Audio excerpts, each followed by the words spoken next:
Hello दोस्तों, welcome back to my channel. This is Shivam. तो दोस्तों, हर बार की तरह इस बार भी हम वीकेंड एनालिसिस करेंगे। और इस बार वीकेंड एनालिसिस में हम बिटकॉइन का भी एनालिसिस करेंगे। क्या बिटकॉइन ने बॉटम बना दिया है? क्या बिटकॉइन अब बहुत तेजी से बढ़ने वाला है? ये सारी बातें हम इस वीडियो में जानेंगे। लेकिन सबसे पहले हम जानेंगे इंडियन स्टॉक मार्केट यानी Nifty, bank Nifty and other sectors. ठीक है, तो चलिए शुरू करते हैं। सबसे पहले बात करें तो मैंने चार्ट खोल रखा है निफ्टी का, वीकली चार्ट। ठीक है, और अगर हम स्ट्रक्चर की बात करें तो निफ्टी का जो स्ट्रक्चर है अभी भी बुलिश है, खराब नहीं हुआ है। ठीक है, लेकिन थोड़ा सा अगर हम कैंडल का प्राइस एक्शन देखें तो देखिए, candle bye candle price action देखें तो ये वाली कैंडल ने इसके नीचे क्लोजिंग दी, ये वाली कैंडल ने इसके नीचे क्लोजिंग दी, फिर ये साइडवेज आया। ठीक है, फिर ये वाली कैंडल ने इन सब के नीचे क्लोजिंग दी। लेकिन अब मार्केट पता नहीं क्या चाह रहा है, वो थोड़ा सा ऊपर जाने की कोशिश कर रहा है। ठीक है, ये वाली जो कैंडल है ये मतलब न्यूट्रल कैंडल है, हम इसको बुल कैंडल नहीं कहेंगे, इसको न्यूट्रल कैंडल ही कहेंगे। हो सकता है अब अगले वीक ये दोबारा से नीचे आ जाए, हो सकता है ये एक कैंडल और इस तरह की बना के दोबारा अपना ऊपर का मूव कंटिन्यू करे, कुछ भी हो सकता है। लेकिन अभी जो मार्केट है थोड़ा सा वीकली में स्ट्रक्चर, थोड़ा सा कह रहा हूँ कंफ्यूजिंग स्ट्रक्चर है। ठीक है, और देखे तो मार्केट सपोर्ट पे भी है थोड़ा बहुत, लेकिन कैंडल भी कुछ खास नहीं है। ठीक है, कोई स्ट्रॉन्ग कैंडल वाला सिग्नल नहीं है, जैसे bullish engulfing, spinning top, doji वगैरह कोई स्ट्रक्चर है नहीं। ठीक है, तो वीकली टाइम फ्रेम के प्राइस एक्शन में तो कुछ समझ नहीं आ रहा है। ओवरऑल मैं अभी पिछले वीक का व्यू ही रहेगा मेरा, जो कि है बेरिश व्यू। ठीक है, क्योंकि जब तक ये वाला जो रेजिस्टेंस है, ठीक है, ये नहीं टूटेगा तब तक निफ्टी बुलिश नहीं हो सकता। ठीक है, और अगर आरएसआई की बात करें तो आरएसआई भी अभी बीच में ही है, यानी साइडवेज है। हो सकता है ये यहाँ तक 40 तक आए और फिर एक बड़ी बुल कैंडल बनाए और मार्केट ऊपर की तरफ कंटिन्यू कर जाए, प्रोबेबिलिटी है। या फिर हो सकता है यहाँ से ही थोड़ा सा ऊपर जाए। ठीक है, थोड़ा सा फिर नीचे आके दोबारा कंटिन्यू करे, हो सकता है यहाँ से सीधा ही ऊपर चल जाए। लेकिन इसके लिए हमें डेली टाइम फ्रेम देखना पड़ेगा। वीकली का अगर हम कंक्लूजन दे तो प्राइस एक्शन ठीक है। ठीक है, ओवरऑल बिगर प्राइस एक्शन ठीक है, शॉर्टर प्राइस एक्शन थोड़ा अलर्ट है, और आरएसआई न्यूट्रल है। ठीक है, और 70% वीकली में मैं नेगेटिव हूँ। अब देखते हैं डेली टाइम फ्रेम क्या कहता है। डेली टाइम फ्रेम भी अगर हम स्ट्रक्चर की बात करें तो स्ट्रक्चर नेगेटिव है। ठीक है, स्ट्रक्चर नेगेटिव है, लेकिन एक बात आप गौर से देखिए, एक बात गौर से देखिए जो बहुत इंपॉर्टेंट है। ये हमारा क्या था? सपोर्ट था ये हमारा सपोर्ट। आपको पता है, जब भी मार्केट, एग्जांपल से मैं समझाता हूँ, एक बार रुकिए आपको। मान लीजिए मार्केट का एक सपोर्ट है, ठीक है, और मार्केट डाउन ट्रेंड में है। ठीक है, मार्केट का ये सपोर्ट है, मार्केट ने ये सपोर्ट तोड़ दिया, लेकिन दोबारा मार्केट घूम फिर के इस सपोर्ट के ऊपर जा रहा है, मतलब ये फॉल्स ब्रेक दिया है, यानी कि धोखा दिया है ट्रेडर्स को। तो जब भी ये ऊपर जाता है ना भाई, बहुत तेजी से ऊपर जाता है, बहुत तेजी से ऊपर जाता है। ऐसे ही अगर मार्केट मान लीजिए रेजिस्टेंस पे है, मार्केट ने ब्रेकआउट दिया, अचानक से एक बियर कैंडल बना दी और नीचे आ गया, तो ये बहुत तेजी से नीचे आएगा। इसको कहते हैं फॉल्स ब्रेक स्ट्रेटजी। ये अपने आप में एक स्ट्रेटजी है और बहुत पावरफुल स्ट्रेटजी है, लोग इसको यूज करते हैं। तो ये एक मेरे को फोर्स ब्रेक दिख रहा है, आपको भी दिख ही रहा है। ठीक है, और अगर हम बोलिंजर बैंड थोड़ा वोलेटिलिटी देखें तो बोलिंजर बैंड में भी डबल बॉटम टाइप आप देख रहे होगे। ठीक है, ये देखिए डबल बॉटम, ये छोटा सा बॉटम। एक बात याद रखना, आपने चार्ट पैटर्न बहुत किए होंगे, ठीक है, लेकिन मेरी एक बात ध्यान रखना, जो भी चार्ट पैटर्न या फिर प्राइस एक्शन ट्रेडर है, आप चार्ट पैटर्न के बेस पे ट्रेड करते होगे। जिसको नहीं पता चार्ट पैटर्न क्या होता है, वो उनको दूसरे यूट्यूब के चैनल के माध्यम से देखना पड़ेगा, मैं नहीं समझा पाऊंगा, मैं थोड़ा सा एडवांस लेवल का ही समझा सकता हूँ आपको। जो लोग चार्ट पैटर्न यूज करते हैं, एक बात लिख लो, जितना छोटा पैटर्न होता है उतना ही स्ट्रोंग और उतनी ही ज्यादा प्रोबेबिलिटी होती है कि वो पैटर्न चलेगा। हमें ये बताया जाता है कि जितना बड़ा हो उतना अच्छा है। जितना बड़ा हो उसका मतलब है आपको टारगेट अच्छा मिल सकता है, लेकिन प्रोबेबिलिटी उसकी कम होती है। लेकिन जितना छोटा हो ना सर, उतना ज्यादा मोमेंटम होता है। आरएसआई में भी डाइवर्जेंस है। ठीक है, बोलिंजर बैंड में देखिए, एक कैंडल बाहर है और फिर ये वाली कैंडल अंदर आ रही है, मतलब वोलेटिलिटी डाइवर्जेंस कहते हैं इसको, ठीक है। और ये जो कंसेप्ट समझने के लिए थोड़ा सा आपको एडवांस लेवल में जाना पड़ेगा। ये मेरा तरीका है करने का, मैं आपको वही शेयर कर रहा हूँ जो मैं करता हूँ, ठीक है। फॉल्स ब्रेक ब्रेक भी है, और काफी बुलिश कैंडल बनी है आज की 3 तारीख की। अब बात करते 2 आवर टाइम फ्रेम की। 2 आवर का टाइम फ्रेम क्या कह रहा है?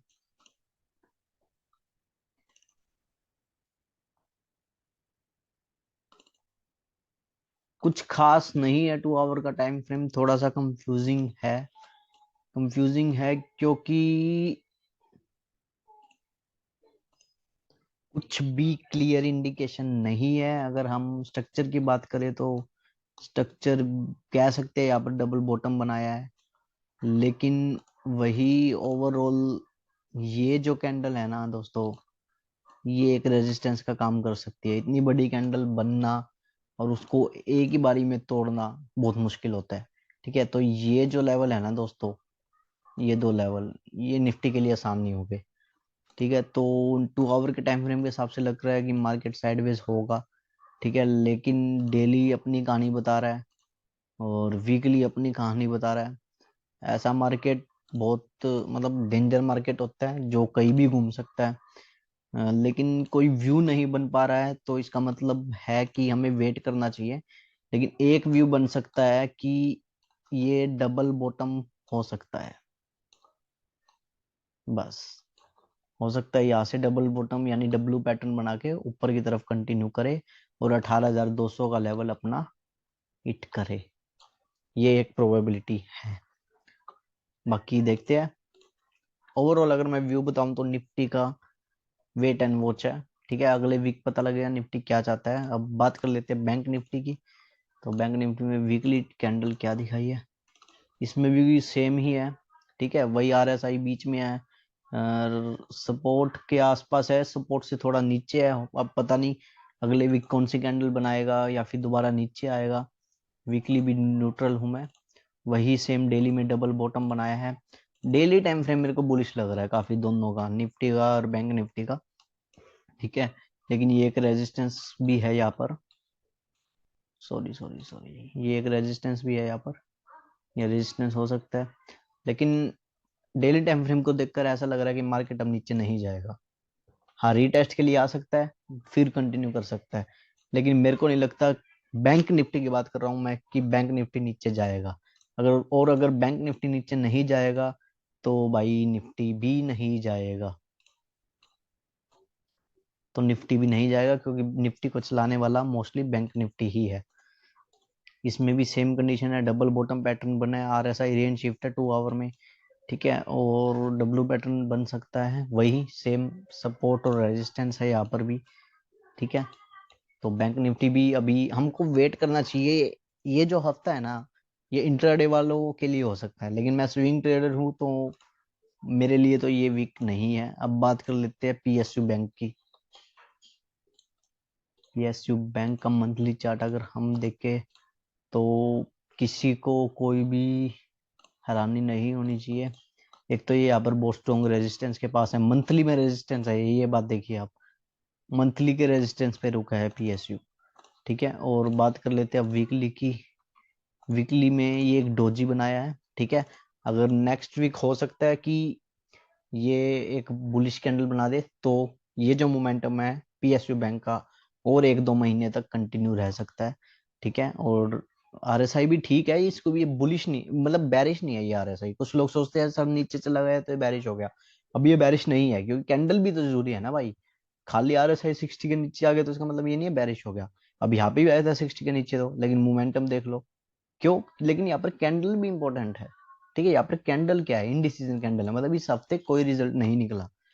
अब इसमें भी डबल बॉटम है, ये देखिए। इसमें तो डाइवर्जेंस भी है, ये ध्यान से देखिए आप। 2 या 3 बार डाइवर्जेंस, जितना छोटा डाइवर्जेंस उतना स्ट्रॉन्ग डाइवर्जेंस। ये देखिए, ये एक बहुत मतलब बहुत ज्यादा एडवांस नगेट होगा। तीसरी बात, बोलिंजर बैंड के बिल्कुल लो पे, बोलिंजर बैंड के बिल्कुल लो पे एक डोजी, उसके बाद कैंडल, ये पहले भी ऐसे की थी, ऊपर जाने की कोशिश कर रहा था लेकिन बजट नीचे लाया और फिर दोबारा अभी ऊपर जाने की कोशिश कर रहा है। ठीक है, हो सकता है आपकी बार ये कामयाबी हो जाए। अब 2 आवर देखते हैं। 2 आवर का टाइम फ्रेम अगर आरएसआई की बात करें तो ठीक है, आरएसआई में कोई प्रॉब्लम नहीं है। ठीक है, और डाइवर्जेंस भी क्लियर दिख रहा है, जब डेली में था तो 2 आवर में भी दिखेगा। ठीक है, तो यहाँ पर एक रेजिस्टेंस है। ठीक है, जो मुझे लगता है टूट जाएगा। उसके बाद ये 43 या 4400 कह लीजिए, 4400 तक आ जाएगा अगर ये ब्रेक करता है तो। इतना मूव बहुत है यार, एक वीक में अगर अपने को इतना मूव मिल जाए या फिर एक दिन में, तो बहुत है यार पैसा कमाने के लिए। इंट्राडे वालों के लिए बात कर रहा हूँ मैं। ठीक है, बैंक निफ्टी की बात कर, बैंक निफ्टी हो गया अपना। ऑटो, ऑटो अभी अभी वीकली को क्रॉस किया है, लेकिन इसका मतलब ये नहीं है बुलिश हो गया वो। अभी ये रेजिस्टेंस पे है। ठीक है, वीकली में अभी ये रेजिस्टेंस पे है, ये टूटने दो, अगले वीक देखेंगे। डेली 60 से सपोर्ट लेके ऊपर जाने की कोशिश कर रहा है, और कैंडल भी बुलिश बनी है। तो भाई अगर निफ्टी का साथ मिला तो auto will be outperformer of the week. ये बात मेरी याद रखना। अगर निफ्टी का सपोर्ट मिला तो ऑटो सबसे ज्यादा चलने वाला सेक्टर होगा। अब देखते हैं infra. Infra weekly, weekly support पे है और मंथली 60 सपोर्ट पे है। तो ये भी एक सेक्टर हो सकता है, ये डाइवर्जेंस है, सेक्टर हो सकता है। लेकिन मैं ये कहूंगा भाई, थोड़ा सा वो सेक्टर लो जो ऑलरेडी काफी ऊपर हो। मतलब काफी ऊपर नहीं कह रहा, जैसे ऑटो है, ये बिल्कुल ऑल टाइम हाई पे चल रहा है। ठीक है, तो जो सेक्टर ऑल टाइम हाई पे होता है ना, वो सेक्टर आउट परफॉर्मेंस ही होता है। ठीक है, तो बुरा नहीं है सेक्टर, अगर आपको स्टॉक मिलते हैं तो आप एंट्री ले सकते हैं। कंजप्शन सेक्टर ठीक है, वीकली के सपोर्ट पे है, लेकिन कैंडल ने पिछली वीक की कैंडल को के हाई को ब्रेक नहीं किया है। तो वेट करेंगे इस वीक। इसमें भी कुछ खास करने को नहीं है, कॉमोडिटी तो मेरे को लगता है खत्म ही हो गया काफी टाइम के लिए। FMCG, welcome back bro, welcome back. Monthly chart के साथ साथ वीकली चार्ट भी अपने फॉर्म में आ चुके हैं। बहुत ही स्ट्रॉन्ग कैंडल है दोस्तों ये, जिसको कैंडल स्टिक पता है, एडवांस कैंडल स्टिक। ठीक है, और डेली टाइम फ्रेम भी अच्छा है इसका। तो कोई किसी तरह का कोई भी मतलब मेरे को ये नहीं दिख रहा कि ये क्या हो सकता है। एक ये रेजिस्टेंस जरूर है। ठीक है, 2 आवर में जैसे ये ब्रेक होता है लगा दो। एफएमसीजी सेक्टर रडार में रहेगा। बात करते हैं आईटी।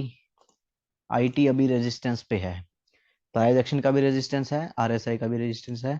तो इसको ब्रेक होने दो, उसके बाद देखेंगे। मैं मेटल मीडिया ये से तो मैं दूर ही रहता हूँ। एनर्जी ये सारे सेक्टर में कुछ भी नहीं है। ठीक है, तो इसलिए मैंने ये फटाफट चला दिया। एक बात आपने देखी हो, मैंने आपको कहा था कि अगर बजट में निफ्टी गिरता है तो सबसे ज्यादा एनर्जी गिरेगा। आज सबसे लूजर एनर्जी है, कल भी सबसे लूजर एनर्जी था। इस वीक में सबसे ज्यादा मेरे हिसाब से एनर्जी ही गिरा है। ये देखिए मेटल का हाल देखिए, ये देखिए। 2 स्टॉक मैंने कहे थे भाई, मेरे जो गुरु है जिसको मैं विशाल मल्क आंसर को मानता हूँ, वो बुलिश थे मेटल में, लेकिन मैं नहीं था। ठीक है, हाँ ये नहीं है कि वो बेकार पढ़ाते हैं या फिर वो कभी गलत नहीं होते। गलत हर कोई होता है, मैं भी होता हूँ, वो भी होते हैं। लेकिन मैं ये बता रहा हूँ कि यार अपना अपना व्यू होता है।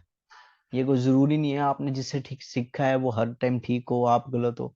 कभी कभी ऐसा भी होता है आप ठीक होते हो तो सामने वाला भी गलत होता है। तो खुद पे विश्वास रखना भी जरूरी है। अब एक बोनस जो कि है बिटकॉइन, मैं आपको बता देता हूँ। मैं काफी टाइम से ट्रैक कर रहा था बिटकॉइन को। बिटकॉइन का मंथली चार्ट देखिए। मंथली चार्ट आपको क्या लगता है कि ये बॉटम बना चुका? देखिए, चलिए अब मैं बताता हूँ कैसे मंथली चार्ट पे एनालिसिस करते हैं। कैंडल बाय कैंडल, इस कैंडल का लो इसने तोड़ा, इस कैंडल का लो इसने तोड़ा, लेकिन इन कैंडल का हाई किसी ने नहीं तोड़ा। तोड़ा था इसने, लेकिन सस्टेन नहीं कर पाया। अब देखिए, इस कैंडल का लो इसने तोड़ा, इस कैंडल का लो इसने तोड़ा। अब देखिए, इस कैंडल का लो इसने तोड़ा था, लेकिन मार्केट अब मूड बदल रहा है। ठीक है, अब मूड क्या हो गया मार्केट का? अब पहली बार ऐसा हुआ है कि बिटकॉइन ने एक हाई तोड़ा है और उसके ऊपर क्लोजिंग दी है। अभी तक बिटकॉइन ने जितने भी हाई तोड़े थे, आप देखिए, ये हाई था, ये नहीं तोड़ा, ये हाई था, ये नहीं तोड़ा, ये हाई था, ये नहीं तोड़ा, ये हाई था, ये तोड़ दिया। तो मतलब ये एक कंफर्मेशन है कि कि सॉरी, बिटकॉइन का एक बॉटम बन सकता है यहाँ पर। ठीक है, प्राइस एक्शन के अकॉर्डिंग। और RSI भी 40 के सपोर्ट पे, आप जितने भी सपोर्ट देख लीजिए, ये देखिए, ये वाला जो क्रैश था इस पे भी 40 पे सपोर्ट था, ये वाला क्रैश था इस पे भी 40 सपोर्ट था, एक ये भी कंफर्मेशन है, ये वाला क्रैश था इस पे भी 40 सपोर्ट था, 2020 का जो क्रैश था 40 के सपोर्ट पे था, और 21 में जो क्रैश आया था वो 60 पे सपोर्ट लिया था। अब ये दोबारा 40 पे सपोर्ट आ रहा है, तो मतलब डबल ट्रिपल कंफर्मेशन है। और स्ट्रक्चर की बात करें तो डाउ थ्योरी की वीकली टाइम फ्रेम में अब देखिए, अभी ये जो ट्रेंड चेंज हो रहा है आप क्लियर देख सकते हैं, मेरे को कुछ कहने की जरूरत ही नहीं है, क्योंकि ये चैनल ही उन ट्रेडर्स के लिए है जो एडवांस्ड है, बिगिनर्स के लिए है ही नहीं। ये देखिए, क्लियर देख रहे हैं, फर्स्ट टाइम इसने अपना हायर हाई तोड़ा है। ठीक है, ये भी एक सिग्नल है कि बिटकॉइन ने बॉटम बना दिया है, ये बहुत खुशखबरी है। अब देखिएगा, अब चार्ट पहले ही बुलिश हो चुका है। ठीक है, अभी तक कोई न्यूज नहीं है क्रिप्टो करेंसी के बारे में, कोई पॉजिटिव न्यूज नहीं है। अब जब बिटकॉइन यहां तक पहुंच जाएगा ना, ये देखिए मैं बता देता हूँ, यहाँ के आसपास तक, तब बिटकॉइन में हल्की हल्की अच्छी न्यूज आनी शुरू होगी, हल्की हल्की। फिर जब यहाँ तक पहुंच जाएगा फिर थोड़ी और ज्यादा अच्छी आ जाएगी। फिर या तो जाएगा, ऐसा हो जाएगा भगवान ही बिटकॉइन है। ठीक है, एग्जाम्पल दे रहा हूं मैं आपको, एक जरूरी नहीं है या फिर यहाँ से दोबारा नीचे गिरेगा, ये कोई जरूरी नहीं है यहाँ से ही गिरेगा, लेकिन जब हर जगह एक स्टॉक या एक कंपनी की बात चल रही हो, तो समझ जाओ कि वो कंपनी का टॉप बन चुका है। Never buy a stock which is famous और which is in the news. हमेशा वो कंपनी बाय करो जो न्यूज में नहीं है। अभी बिटकॉइन न्यूज में नहीं है। ठीक है, आईटी न्यूज में नहीं था, तब मैंने आईटी में इन्वेस्टमेंट किया था, आईटी के ईटीएफ में, किसी का भी कोई चर्चा नहीं थी। ये एक सेंटीमेंट इंडिकेटर है, ये बोनस टिप्स दिया मैंने आपको। ठीक है, शेयर करना किसी से, ये मैं ये नहीं कह रहा कि किसी को बताना मत, सबको बताना, सभी को पैसा कमाना आना चाहिए। और ये बहुत मतलब एडवांस लेवल की टिप्स है जो शायद ही आपने कहीं सुनी होगी। ठीक है दोस्तों, तो हम स्टॉक स्पेसिफिक बात नहीं करेंगे, क्योंकि वीडियो बहुत लंबा हो जाता है, मैं काफी डिटेल में बात करता हूँ। तो अगर आपको वीडियो पसंद आए तो अपने चैनल को लाइक कर दो। थैंक यू दोस्तों, आपका भाई शिवम।